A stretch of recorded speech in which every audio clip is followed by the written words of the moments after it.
Vaccines offer the best way out of the COVID-19 pandemic, we're told, and they are perhaps just weeks away for some people, developed in record time. But will everyone have faith in the science? And if not, could it hurt our chances of beating the virus? This is Roundtable.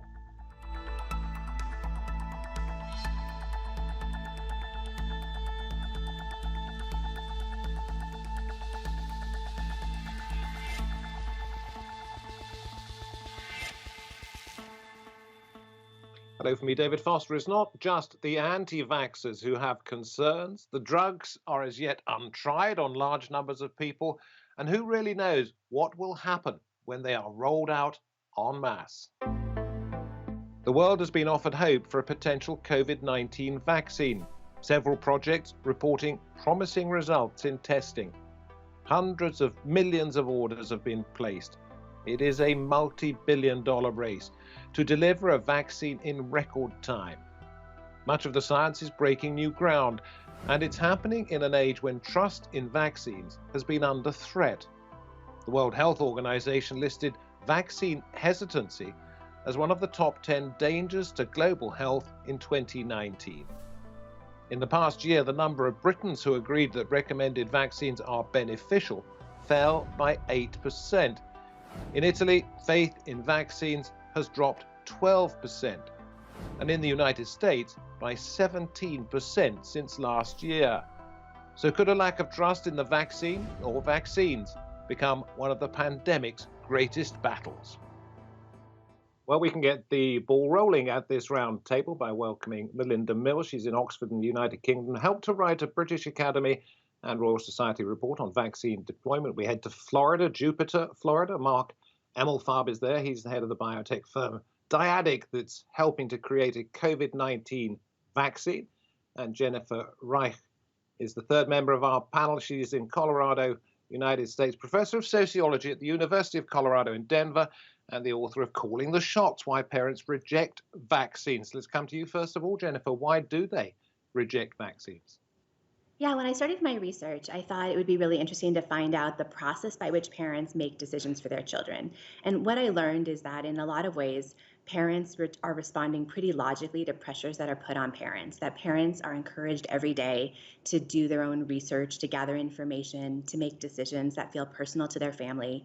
And then when we think about how we describe staying healthy these days, there's a lot of encouragement for personal hard work, to watch your nutrition, to exercise, to download apps, whatever it takes to monitor your health. And we've really communicated these kind of individual themes in healthcare promotion and in parenting. And what I found in the US, but it matches the story of my colleagues around the world, is that parents are working really hard to make decisions that feel relevant to their families. And the challenge then is that public health recommendations feel like a blunt instrument in a world where everything is supposed to feel much more personal, and that parents are not necessarily ignorant or anti-science, but they're really driven by an effort to do something that feels true for their family within their lifestyle, within their values. Melinda, is that why you think in the United Kingdom, 36% of people recently questioned said they would not be taking a vaccine? They just don't trust what they're being told. Yeah, well, that's actually similar across many countries. And when people are asked, the first problem is it's not just one vaccine, there's multiple vaccines. So there's a lot of uncertainty. And people are thinking about, okay, something that used to take a decade to be developed generally has been developed in a short period of time. So, what we looked at, people are complacent as well, but there's a lot of distrust and misinformation out there. And, what we found is it's really important to counter that misinformation as well, because there's a general growth in distrust. And actually, government authorities, a lot of scientists, a lot of efforts have been put towards developing these different vaccines to make it happen in such a short period of time. So it's not necessarily unsafe. Mark, let me come to you. You're a smaller company when it comes to the big pharmas. You're developing a vaccine, and it's already been mentioned that there's a bit of a race going on here. Do you feel handicapped by that? Or perhaps by being slightly more methodical, slightly slower, you will be able to convince people that your vaccine, if and when it comes, is the right one, rather than just the first one? Yeah, so I think that we will definitely be able to convince people that we have a potentially safer vaccine that we believe produces a higher percentage of neutralizing antibodies. And it's based on history, coronavirus, MERS, SARS. We work with professors, some of the top coronavirus scientists in the world at Utrecht University, at TU University in Germany, and Erasmus Medical Center. And when the pandemic hit, we'd been working for 5 years already with the Zoonosis Anticipation Preparative Initiative in Europe. It's called ZAPI, Z-A-P-I. And so when the pandemic hit, we had already worked on MERS, SPV antigens. We're working on the Rift Valley fever virus. So to be honest with you, we feel like we have a higher percentage of safety potentially. And we believe, based on our technology platform, that we can make massive amounts of lower cost vaccines for the entire world, because the entire world needs to be vaccinated, or at least if they choose to be, have that option. And I think it will be more affordable and more available in the long run, especially in the countries that can't afford expensive vaccines. We'll talk about cost in just a moment, because I know bringing down the cost is one of the things that you are proudest of. But I want to ask you whether you think, therefore, the race to get this vaccine has been instrumental in the public distrust. Well, I think, to be honest with you, if you take a look at Pfizer and J&J and Sanofi, yeah, they've been in the vaccine space for decades. They're not going to cut corners. The question we don't really know in the end is how long these vaccines are going to last. Even if they're safe, how long are they going to last? Are we going to need boosts? And I think that that's still up in the air, but it looks like we might need boosts. It might become a seasonal problem like influenza. We don't know yet. And if that's the case, we're going to need to have massive amounts of these things available for a global population at affordable costs. And so I don't think that they're cutting corners. I think they're doing things in parallel, and they're not going to put a vaccine out. But the problem is we need to see how these things work. So they're just coming out. So, you need to take more time. I mean, if I remember, I think Pfizer took a reading 7 days after the second dose. What we're seeing in the animal studies in our trial, that if you spread these doses out a little further and you wait longer, the antibodies are getting even higher in our particular vaccine. So I don't think they're going to cut corners. I think just we need more data and more information, and we need to track it even after the people get these injections. So, Melinda, is it going to be a question of wait and see for many people? And if so, how dangerous is that? Or is it simply sensible? Well, no, I think, what we were talking about before, it's really important to have this dialogue with people, because it's not necessarily, they're doubting things, but there is actually a real knowledge void there. So, people are wondering and questioning about these different vaccines. Do I have to take 2 boosters? How does one compare to the other? How does it work in older groups? And, if I have a certain diabetes or a certain condition, and all of that information will vary slightly by the different vaccines, but it will also, we'll get more information over time as well, too. And I think what's really important is to empower people to understand, if they are receiving misinformation, how to be able to spot it and report it. So, a recent study in the US found that about 40% of people were resharing misinformation without realizing it was misinformation about vaccines and other things. So that's going to be really important. And I think we also have to hold social media companies to account to sort of spot this and help people. We have to think about, how we can go further and make the distribution as convenient as possible. So now we've got, we're waiting for the great hope of the vaccines. Now we've got to really think of boots on the ground. How is this going to be efficiently distributed? There'll be priority groups, so older people, healthcare workers, people with certain health conditions will come first. And that has to be discussed and talked about within the population. And, and it's not going to be that it's going to be from one day to the other, as soon as the vaccines start rolling out, that we're going to go back to normal. It's going to take some time. So it's really important that we start managing public expectations as well. And we will come back and talk about how you perhaps go about convincing people that things are safe in just a moment. But let's see some words from Heidi Larson, who's from the Vaccine Confidence Project. And she wrote, there's a lot of anxiety around the newness of this all. People want to know really practical stuff like, where are you going to get it? Who's going to get it? Which vaccines are we going to get? When is my grandma going to get it? Jennifer, these are real concerns. How do you think they can be addressed? I think it's important to remember that all of us spend a lot of energy every day weighing risks and benefits for almost every decision we make. And when it comes to vaccines, we can see that really clearly. Parents, when in my research and in talking to people considering adult vaccines right now, have a lot of decisions to make about whether or not they feel like this vaccine helps them accomplish their goals and what they perceive the risks are. And if they perceive the risk of getting a vaccine because of possible adverse events or because of unknown benefits, those are significant factors in figuring out whether or not the vaccine is something that they want to seek out.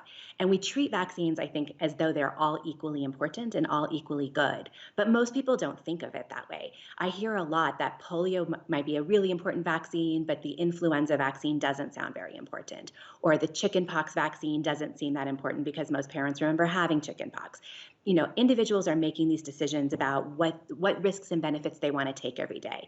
And what we see when we get a vaccine against SARS-CoV-2 is going to be no exception. So people are going to have to decide if it's worth the hassle, if, to Melinda's point, you have to travel very far to get it, or if you have to have a second booster, or what the costs are going to be, or if you're going to have to come back frequently for re-inoculation, or whether you're going to feel maybe like you have a hangover the day after an inoculation, which some of the vaccine's early data suggests that people might feel. There are no serious adverse reactions, but they still might not feel great afterwards. Those are going to be considerations people are going to be weighing out. And if there's not really good information, not just about what we know, but what we don't know, I think people are going to draw on the information of the people around them. And if they hear their friend felt terrible and got sick after the vaccine, that's going to be really influential. So there's going to be a lot of, I think, hard work ahead in thinking about how we can communicate what we know, but also how we communicate what we don't know. And then how it is we empower people to decide how this fits into their life and to have realistic expectations.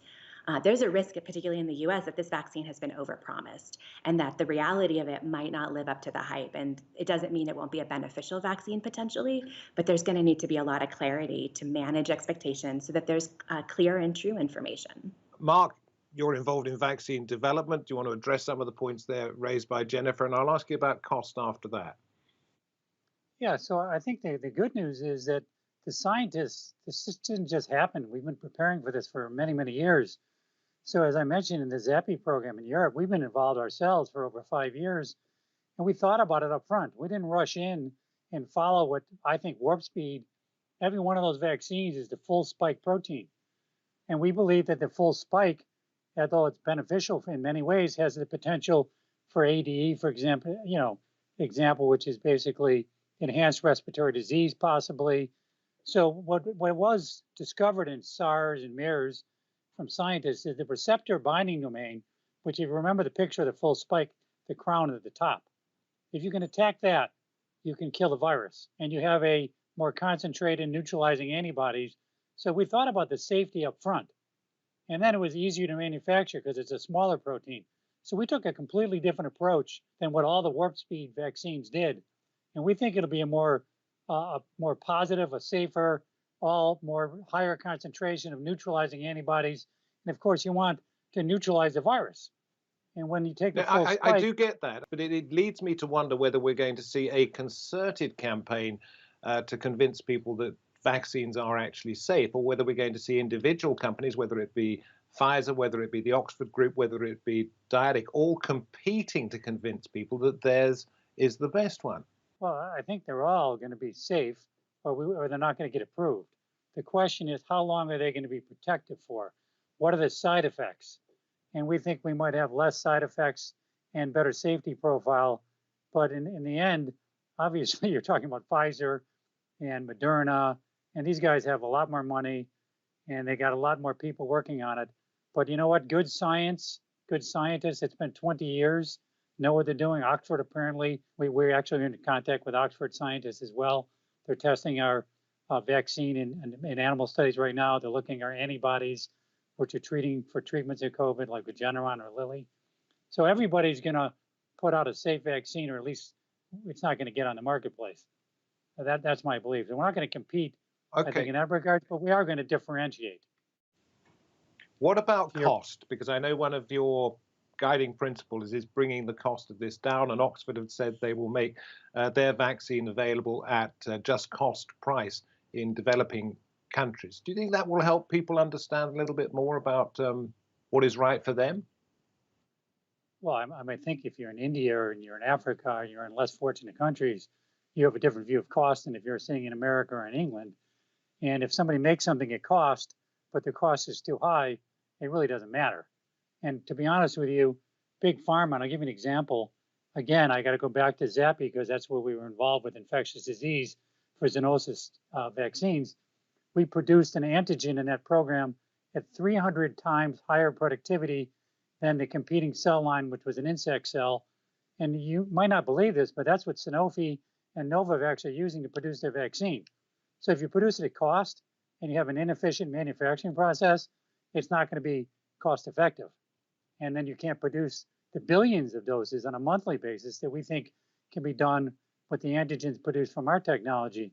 So you have pharma companies bragging about, I can produce 1.3 billion doses in a year. Well, I'm telling you, our platform can pump that out in a month very easily. Melinda, this Ipsos survey that I've been looking at said 73% globally agreed that they would get a vaccine if it did become available. But in 15 countries, vaccination intent has fallen down 4% since August. Why do you think that is? Well, there's a few factors, and sometimes it's for different reasons in different countries. Sometimes a leader, an influencer says something and that goes down, or there's a scare, of something reported in the media, or people don't understand. So that definitely, there's a history, and countries have histories of trust or distrust.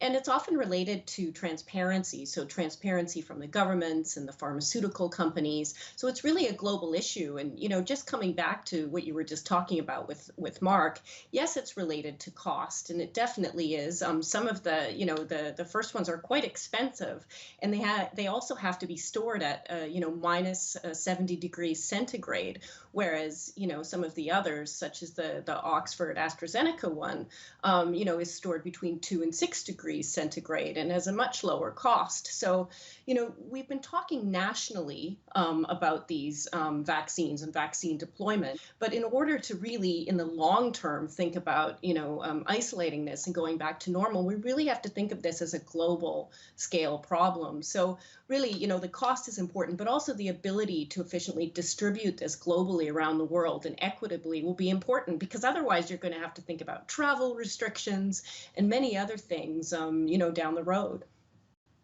So let me ask you this. If 80% inoculation of a population is what is needed to prevent the spread of the disease, or indeed the eradication of it in certain sections of the community, and less than 80% say they're going to get it, is it going to work? Well, I think, that level of, the percent of the population that needs to be, immunized depends on the efficacy of the vaccine and the R numbers, so the spread, and many other factors as well, too. And as, some of the other panelists were saying, too, you have to get it twice as well. So we have to be able to track those people. We have to be able to isolate those that are in the highest risk group. So we looked at it in the UK, and we found even amongst healthcare workers, there were some groups that about 40% had been vaccinated for influenza, and they were recommended to be vaccinated for influenza. So even amongst those high risk groups, we have to think about things. So it is about confidence and trust. People can become complacent if they don't see, the virus or people dying around them. But it comes down to just practical things that I mentioned before about convenience. Can I get time off work? Is the center by my local doctor or general practitioner? Is it in a pharmacy? Is it in a large center? All of those factors are going to be really, really important. Will there be mobile units to go to care homes or places where people need it? And we need more transparency and detail about how this will be deployed in countries, but across the world, in order to really understand and, how feasible this is and in what time period, just to manage people's expectations as well. Okay, so what about this one? The World Bank has been saying making vaccination compulsory could wrongly create a perception that COVID vaccines are not safe and could inadvertently discriminate against individuals who are willing to be vaccinated but do not have access. Jennifer, is compulsion out of the question for that reason, if not others? Yeah, this is, I think, the million-dollar question, right, moving forward is, what do we want to do about use of it and enforcement of it? I think there's a real chance, though, that this isn't going to be a question for governments. This is going to become a question for the private sector. And we don't have a great system of monitoring private sector supervision of vaccination or other healthcare situations. So in the US, I think our influenza rates among things like healthcare workers are better than it sounds like Melinda sees in her research in the UK, because it's compulsory at some state levels, but also within hospital systems, and it's enforced at the employment level. So your employer is the one supervising it. The challenge, of course, is that employers and corporations are not public health agencies, and they're not really well set up to evaluate who has a like a medical condition that makes them a bad candidate for vaccination. They're not set up to really evaluate requests for religious exemptions. They're not really able to handle confidentiality of medical information and health records in the same way we would expect that a public health agency could. And yet there might not be enough guidance in the near future to think about what would it mean if an employer announces that they need all of their employees to be immunized. Universities in the But US let are me ask already you this. beginning to do this too. If 80% of the population does need to be inoculated for it to be effective, why not make it compulsory? And so we have to ask, so there's a couple ways to take this apart. So I agree with Melinda that we don't yet know that 80% is the target number, but it's a good target. In the US, where our influenza recommendation rates are different than the UK, where our recommendations are everyone over 6 months of age should receive a vaccine against influenza, our usage rate is about 45% voluntarily, because people don't think it's a vaccine that works well. It's a vaccine you have to get every year. Some years it's a better match, so the perception of benefit is not particularly high. And there's some fear that it gives you, that it makes you feel sick, and that's a reason people don't want it. So I think there's some lessons to learn about that. We could make it compulsory, and we have to think about the mechanisms of enforcement. The US is particularly ill-equipped to do a national kind of surveillance on vaccines because we don't have a unified health system in the way that you do. But we're not really set up to track that. But even if we could solve some of these logistical problems, and I think that's a big if, particularly in the US, is we have to ask, why is this a product people don't want? And if it's something that's so great, then why aren't we seeing greater demand for it? Right now, the surveys are useful, but we're asking people about a hypothetical vaccine. We're saying, like, do you want a cupcake? But we haven't told them what flavors, what sprinkles, what it's going to look like, how far you have to go to get it, if you might be poisoned from it. Like, we haven't said anything about the experience of that. And so people are asking based on the information they perceive in the media. We're getting our science through press releases right now, not from official sources that have actually revealed any data. And we don't have enough information. And so people are responding to the idea of a vaccine, but not the reality of a vaccine yet. And Okay, so we talking might see about that press once we have releases, it, it might change. Mark, I've seen a couple of yours talking about the good work that your company is doing. First question, do you think compulsion will come into this? And secondly, how do you get the message out that vaccines such as yours are safe? Because obviously you believe they are, but how do you convince people? Well, you have to have science and you have to have data and you have to demonstrate to the data safety and efficacy. If you don't demonstrate safety and efficacy, you're not going to get a regulatory approval. The distribution point, we have global distribution through tech transfer. So we're working with companies in India, other places in Asia, South America, Israel, Europe, United States.